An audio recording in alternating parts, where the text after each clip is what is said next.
Whether thought of as an emotional weapon, a psychological state, or simply the most profoundly irritating behavior that a colleague or family member can manifest, passive aggression is a fancy name for something we are all familiar with. The term dates to 1945, when it was used by the military psychiatrist William Menninger to define the attitude of sulky, balky soldiers. But passive aggression, as a sly and infuriating art, has surely never been practiced as entertainingly as it is in a certain high school faculty lounge in Garrison, Ohio, where a group of teachers are doing their teeth-gritting darndest to get along. Such is the setting for Miles for Mary, a priceless portrait of accumulating anger in the workplace from the Mad Ones, which opened on Monday at Playwrights Horizons. First staged at the Bushwick Star in Brooklyn in the fall of 2016, Miles for Mary unfolds as a series of meetings, held over several months in the late 1980s, to organize a local annual telethon for sports scholarships. The well-worn, cluttered gym room in which they assemble, designed by Amy Rubin, exudes the claustrophobia of the too familiar. Like many office meetings, they are conducted according to specific rules of order. These have been established to keep the participants from speaking out of turn, dominating the proceedings at the expense of others, and generally acting inappropriately, to use an enduring, catch-all catchword.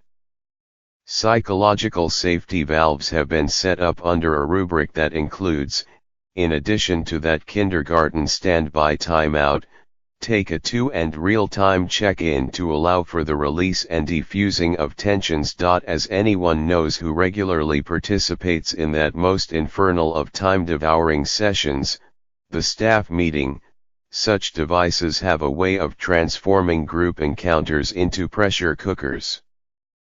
Putting a jargon-laden lid on aggressive behavior pretty much guarantees that the lid is eventually going to blow. Created by the Mad Ones ensemble members and its director, Lila Neugebauer, Miles for Mary is both a happy product of and a ruthless portrait of the collaborative process. It also turns out to present a most ingenious acting challenge, in which rage and resentment may be expressed only indirectly. The cast members, all first-rate, wear Asta Benny Hostetter's 1980s costumes with discomfiting comfort, as if they had no idea how unflattering they were. And they embody creeping disharmony with a smooth synchronicity that any athletic team would envy. They are Mark Bovino, Joe Kernet, Michael Dalto, Stephanie Wright Thompson and Stacey Yen.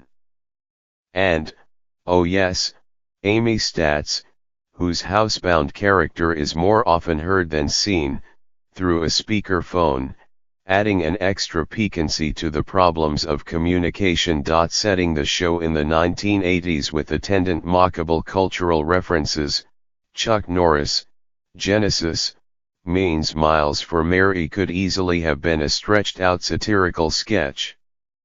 It's a danger compounded by its portrayal of teachers who speak to one another in the training session watchwords and slogans they might use to instruct their students.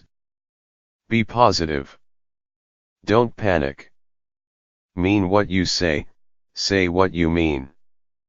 Yet even more than when I saw it in 2016, this production slides from surface comedy into an unexpected realm of emotional substance, where laughter increasingly comes with a catch in its throat.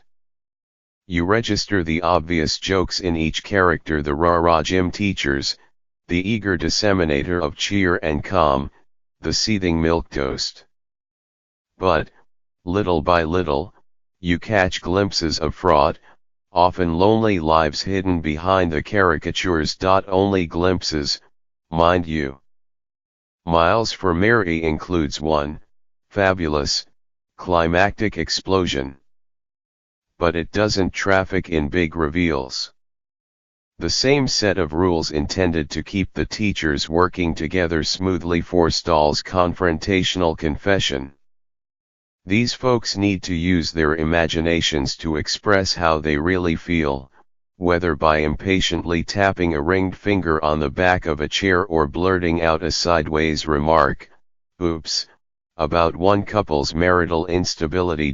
This makes everyone in this 110-minute show incredibly annoying, and also somehow all the more affecting. Irritation, it seems, has its own special cathartic value in theater.